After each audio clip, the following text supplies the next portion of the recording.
weirdos. Weird science is the revolution. Weird science is the revolution. Hello, everybody, and welcome back to the Book of the Week, or Comic Books of the Week. Not just one book. Well, maybe. I don't know. This week's rough. Well, I'm here with Gray. What up, Gray?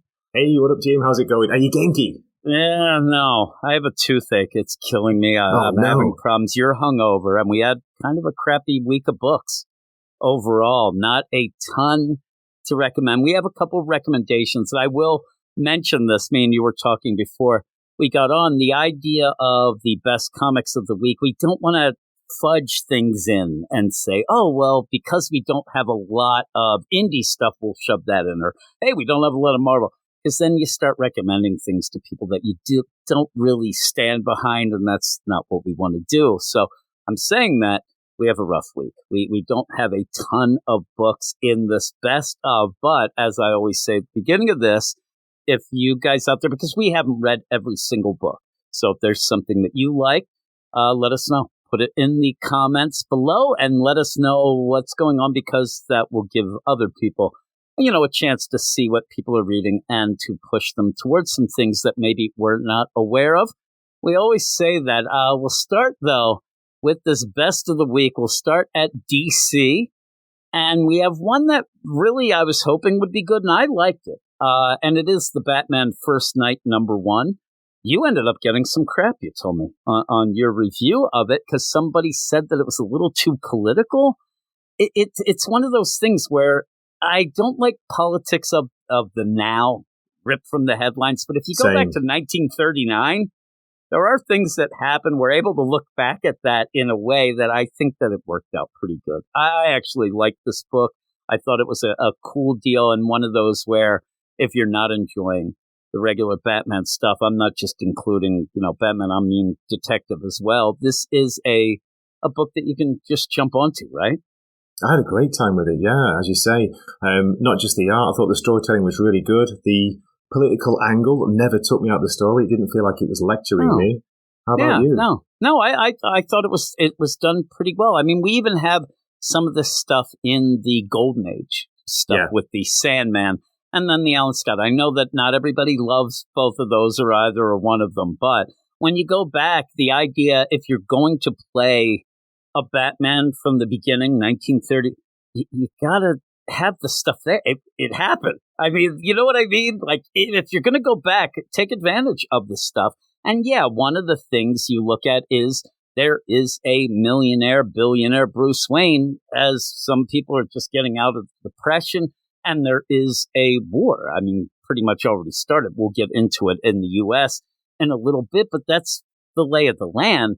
And I think that does make it interesting. And it does kind of put a little aside, a little bit more of the Bruce Wayne playboy kind of thing, because as he's trying to pretend he's that playboy, there's also the thing of, oh my God, look at this guy. Like, we have nothing and he has all that. But I think it gives you more of an emphasis of, he decides to be Batman. With all that said and done, he's still on that mission because of his parents. I think it makes it stronger in that. I don't get it. I don't know. Some people just look for something to hate anyway, but I liked it. I saw a lot of people upset about the art, saying that it looked like AI-aided sort of thing. Especially the backgrounds, Jim. They were saying, maybe they've been traced or they've been just digitally put in. But I thought it didn't take me out of the story. I thought the art was excellent. I thought it was really the characters. Good. Yeah, and I love seeing, I think the costume of the Batman, it's great. How good is that? It's so crazy. It's like more of a bat look. It's a different look. But even when you have what would be like the Bat Cave with all of the equipment and it just was really, really cool. And I liked seeing the idea of an early Batman and having a big mystery. The one thing that I did see, and even when you get, like you said, certain characters show up, and I usually end up having problems with an oversized issue. I didn't have a problem at all. I was having fun going through this. At the end, people were saying, like, really? Like, you think that Batman's getting electrocuted? I'm like, no, I really don't. But I think that's the play of it. I want to see cliffhanger that what was. is What going a great on. Yeah, scene right at the end, deal. how to finish the book. Wow. And Mike Perkins, and it is Dan Jurgens writing, and who I think is great. And Mike Perkins on art, you use a lot of shadows. It really plays that out. And it really does feel like that early Batman. And it feels classic. I mean, it almost feels like, I love old-time radio stuff, and that's what it feels like. It almost feels like you're watching an old-time radio. You get that kind of old noir style to it, as you say. And Jim, I love the cinema angle to it. It's almost like a cinema, a film at times, especially with the villains, whatever they are. Yeah, and we'll have to see as that progresses. And I hope that people are reading it, because I think that it is pretty good. But it does, if you're not into pulpy noir stuff, you may have a problem. Yeah, but again, the idea that you go back to 1939 and you're upset about the politics, that's kind of a weird play. It's a period piece, so that plays into it. But even like the vehicles and the equipment's great. I love at the one point when you have the classic deal where there's Gordon, and you have Batman, and they're kind of just getting to know each other, things like that. And I love when Batman's like, I'll call you. Like, I'm not going to give you my number. I'm going to call. And when you see it, he's in that, like, crazy old-time radio crank deal as he's going. I thought it was great. Everything in it actually maybe kind of like... I thought that was your studio, your podcasting really setup, looks, Jim. No, he's got a better studio right there than me. But then even the idea of Batman kind of in the underbelly of things and having to deal with guys and gals that aren't exactly on the up and up, but he's there to make sure they're okay. I thought it was really well done. I really did like it, and I suggest that people check it out if they want an alternate to the Batman book. But I'm glad you even said this was like the first one that you said would be on your list. And in a week where I said we were struggling to put things in, because I will end up as the next one. I'm going to put Batman, the Chip Zdarsky Batman, in here. Almost like it's almost an honorable mention. I'm waiting to see as we get out of that Joker year one.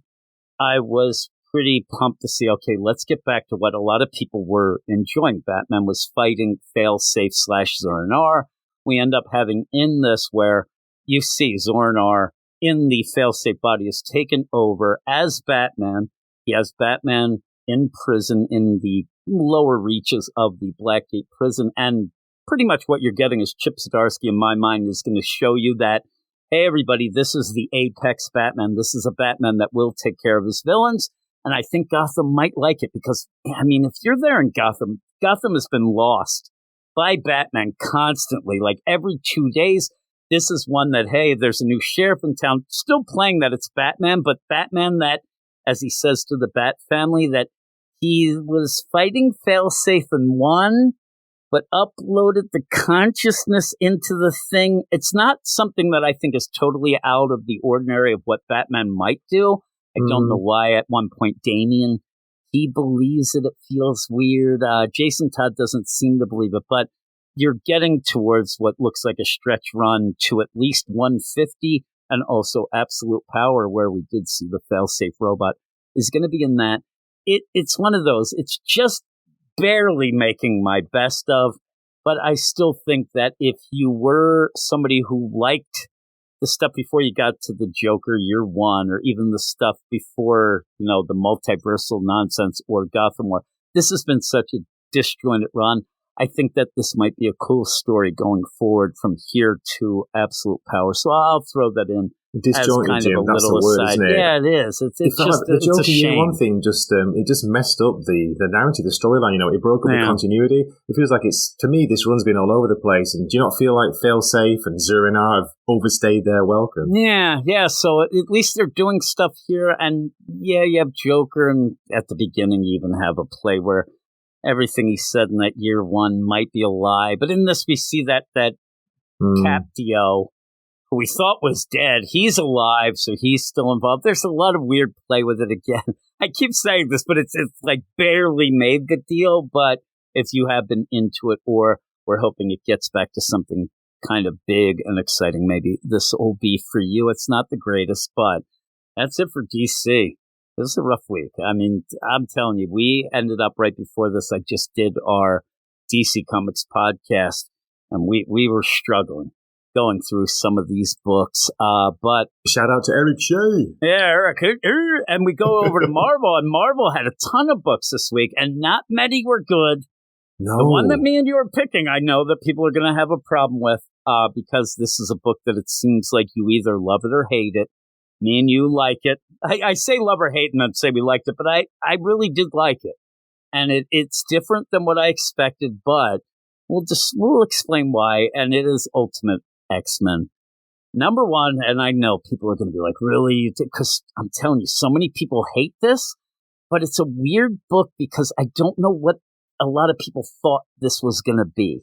You know what I mean? Because we have this Ultimate Universe, there are no heroes. There's no heroes, and I think that until this, we had the Ultimate Spider-Man, Ultimate Black Panther, I don't think that spelled it out enough.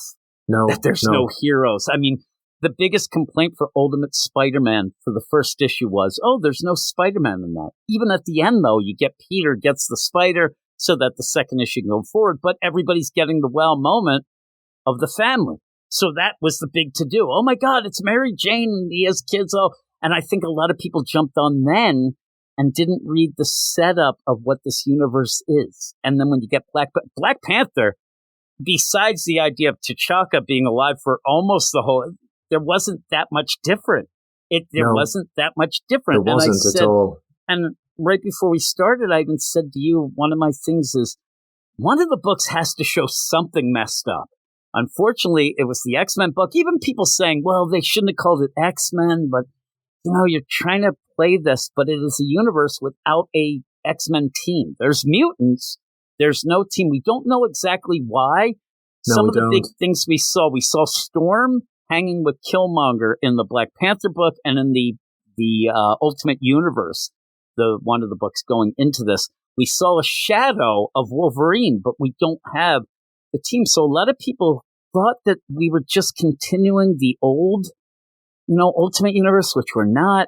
And I'm telling you, in my mind, and one of the guys I was talking to, if you don't show, if you get everything that you want, all of a sudden we get to this X-Men book, and it's the whole, the maker isn't a dream maker. He's the maker. He's screwed with this universe. You have to show something, but people still didn't expect the idea of Peach Momoko. And it's very Japanese. I'm biased because of that, Jim. You're I'm a huge Japan. Japanophile. You know that. And I want to give it a chance. I like the darkness to it. I like the kind of Junji Ito. It's not that dark, that kind of weird psychological horror. But I was reading an interview with Peach Momoko on Screen Rant, and it's worth reading. Basically, she was given what if X-Men, but set in Japan. That's what she wanted to do. And they let her go with it. She had free reign, but she said she's got the story planned. She's building it up. She's taking her time with it. And she just wants people to give them a chance, let's try. See what you think. It's something different, Jim. It dared to be different. It is different. And again, where you get this Ultimate stuff, I know that people are using the Ultimate Spider-Man as they don't like Zeb Wells. So, oh man, this is my alternate deal. Right. Black Panther, maybe you don't like the e-viewing. I don't know anybody who's reading it, but oh my God, it feels like a classic deal. So when Peach Momoko comes in, it's supposed to be different. And if you aren't into that, I think that maybe on the side Marvel is thinking, well, and again, some people won't like this either, but you're going to be rebooting the Krakoan stuff in a couple months. So maybe that's what you wait for that. But if you want a story that's different, it does. And even I'll point out too, you live in Japan. You're a British guy, Manchester, off in Japan, but you don't like manga. You're not a huge manga fan. And a lot of this is more Japanese than manga, even though I said it's set up like a manga, the way that the story is very focused. Like you said, it's a darker horror story. It's not that I don't like it, Jim. I just prefer American comic books. I grew up with those. They're You're going to go love. with it, right? So, of course. So when you get into this, though, it's one of those where it's so different and it's so much crazy. But I said, if you haven't read the setup, maybe go and do that. I'm not going to tell you that, say, Ultimate Invasion was the greatest. I didn't love it, but reading it, I understand at least, hey, this world's screwed. And this is the beginnings of the mutants kind of maybe coming together. And eventually, Peach Momoko said there will be a team. It just might take a little longer. You might not get your full classic characters in it, but I don't think people are going to give it a chance. Sadly, I think that this is not going to work out very well because people have this preconceived notion of what they want, especially after getting what they wanted, it seems, from Ultimate Spider-Man and even Jim, Black just to Panther. go back briefly to that interview, she says here that there are some characters that Marvel doesn't want me to use because they're used in Ultimate Black Panther and Ultimate Spider-Man. So there are some characters that are off limits, but she said she enjoyed like having those rules to like do something different. Yeah, and in this going forward, you have May Storm, which is a girl that is going to be friends with Masako, and she is infatuated with Storm. So but I think that when she said characters in Black Panther, Storm is probably one of those characters there, but it's a smaller. So, yeah. I think it's a smaller book than people expected. They expected to have more of a old, and they wanted classic X-Men, didn't they? They wanted classic X-Men. I think that there is a problem, and I think that it's not on. And I'm not throwing shade at the people who. I think the problem is maybe I don't know. Maybe you should have went with an Ultimate Universe that was just like the basic deal of what was before. A jumping on point for people, kind of movie-esque, have that. I think that's what people just want these books to be fun and have the big characters. But Jonathan Hickman wanted to set it up with a story. And I think that's getting lost in the shuffle a bit. I think that people are kind of like, they don't really care about that story maker, all that. They just want to get in. And even so, like me and you know that's, why aren't they putting that map in each of these? Why aren't they showing you that? Yeah. Because there is even other X-Men out there that are in control of Eurasia.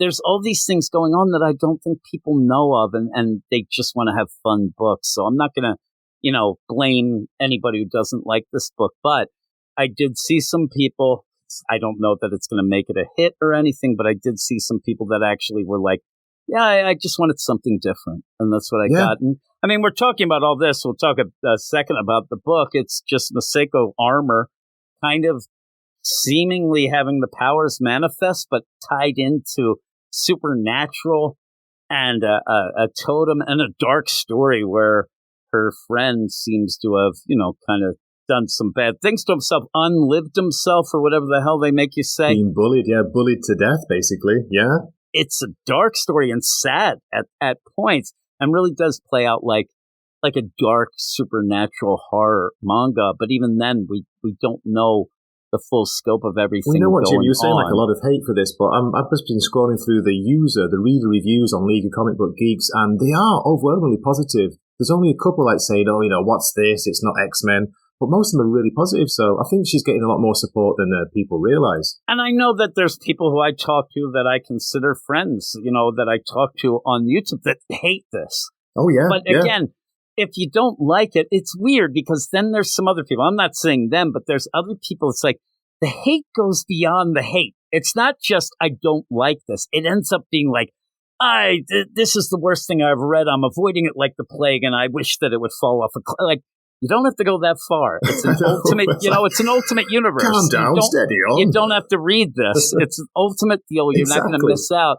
I thought it was kind of what I expected from Peach Momoko. I like her style. I like her art. A lot of people don't, but I do like it. And it's a smaller story, but I think that you had to have at least one of these where things weren't exactly going great, or else, really, if you end up where you get everything we got, and then the X-Men, it's the regular X-Men, they're in the mansion, there's where do you get the idea of what the maker did? You might as well just throw that out. That's what I said. Maybe that was misplay, but it's there, and things have been finagled, and some of these are going to be a bit of a longer deal, a slow burn to try to get them back, and I thought it was done. I thought the character work was done really well in this. Kind of showing you as the armor, and a different armor too. It seems sentient. I think it looks cool. And this play of the school, and she's going to, have her one friend, May Storm, is going to be in the next issue, and I want to see how that progresses. I love the way the armor's like a huge red samurai. It's awesome. Yeah, it's like a big samurai, and it seems sentient on itself to protect Masako. That usually isn't the case. It's usually her moving around. So you have that. Again, It's a little smaller deal. It's Japanese-centric, and I think some people are thrown off by it, but we're putting it as one of our best. But again, everybody has their own opinions, and that's almost it. I mean, there are a bunch of books. You're a big Spawn fan, but the books weren't great this week, right? No, we had 2 Spawn books out this week. We had Gunslinger Spawn and King Spawn, and both written by Todd McFarlane. It's basically just, it's not reset so much, but with Spawn issue 350, it's like an almost new start. There's a big change in the storyline, so I thought these were going to be really good. To me, they were just mid. I'm sorry to say that, they were mid books. And I know a lot of people love the Energon stuff. Me and you both love it as well. The Void Rivals, it had a one big kind of thing, but it kind of was, it was a setup issue. I can't it was just okay on there. Yeah, you have the Wastelands. You end up having, some things set up. You may have a really big next issue, the way that it kind of went, but we were kind of debating it. Again, I feel bad that we don't have a lot of books. I have one more that I'll throw out there in a second, but it's kind of like a weird side deal. But again, if you are reading Void Rivals, it does start a new arc, and you end up having that Derek and Solila. They're going to go across the wasteland, and they still don't trust each other. And then, you have Proximus, who kind of goes out. That's pretty much that. But the book that I did pick, it's The Walking Dead Deluxe number 84. It's a book that I think gets lost in the shuffle because it is a reprint but colorized. But if you have been reading it, I think that you know what I'm talking about. It's very good. But if you haven't, and I just want to remind people, it is out there. And in this deal, this is the issue after Carl gets shot in the face. So it's huge. It's where he loses his eye.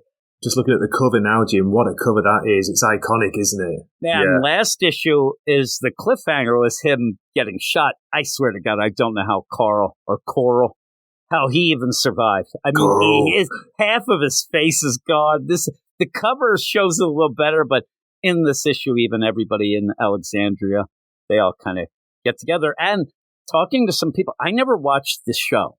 I only have read and I didn't read the comic book before. This is all new to me. And going through, I was talking to, at the end of our DC Comics podcast, I was talking a little Walking Dead with my man Eric, who didn't read the comic but watched the show. There are a lot of differences in it. So it's kind of a cool play to get that other angle of the original comic. And if it was that, it's a black and white deal, these colorized versions are really well done. And in them, you even have at the end, you have the script, you have Robert Kirkman talking about what he thought and how he got the script around. You have a lot of extras and stuff like that, but it is written by Robert Kirkman with Charlie Adlard and then Dave McKeag on the new colors. Pretty cool. And yeah, it's at that point where it's big. Like I said, Carl ended up getting shot last issue, and now they're trying to put him back together. And pretty gruesome. Even have, I don't know if people watching the TV show, Eugene is one of my least favorite guys who ever was in the thing. He even, Eugene, even like, he's such a scumbag, a lion jerk, but he actually even steps it up in this issue. He's like, okay, you know what? I got to help out. And he's doing his thing. So a lot of big things happening in that, and something I like to point out, not to even say that on our Patreon, we have a podcast that we go through each of the deluxe versions each time they come out, but I'm really, really enjoying them, reading them now for the first time, even though a lot of people, it would be second, third, whatever, or they've watched the TV show with the differences. But that's it. That's all of our books. And again, there are other things that you may have liked and we may not have gotten to, or we got to and we didn't quite like, but it was a rough week. Jim, I feel like I failed you this week. I'm really sorry. There's no indie books to shout out, and there are some good ones out there, but nothing really stood out, like you say, over an 8 or an 8.5 out of 10. So. And that happens. And even then, like Marvel ended up having a bunch of new number ones, but they weren't great. I mean, you ended up having Aliens What If number 1. That wasn't great. You have Giant Size Spider-Gwen number 1. That was pretty bad. Miss Marvel Mutant Menace number 1. Bad. And then a book that I saw, this was the book that's the debater. Spectacular Spider-Man number 1, I couldn't stand. I'm going to do a review for YouTube, but we already talked about it for our podcast. I like the art. Umberto Ramos' art's great, and even good, then I couldn't. It's just quippy, too much. Try hard. It's so bad. But that's it. You didn't let me down. The comic, I was going to say the comic community, but the comic companies let us down. But please let us know. And I'm sure there's people who will be like, I didn't even like the ones you talked about. Yeah. I'm telling you, I thought that the Ultimate X-Men I really liked, but I couldn't say that's a clear-cut winner because so many people didn't like it, and it kind of is that weird thing going. But that's that. So thank you for joining me, Gray. Yeah, thanks for having me on. And I love the comments, Jim. I love when we get comments. So do let us know, what you read. If we've missed anything, I'd love to hear it. It's great. I always enjoy reading the comments. Or if there's just like, you agree that things weren't great or whatnot. It's not anything to argue about. I'll argue at points with people if you want to argue. But for this though, it's more of, hey, you like that? That's cool. This is what I liked. And maybe you like the same or different. We'll have to see. But that is that. So thank you for joining me, Gray, once again. And thanks everybody for watching. Please let us know what you like, and we'll talk to you later. You are all weirdos. Weird science is the revolution. Weird science is the revolution.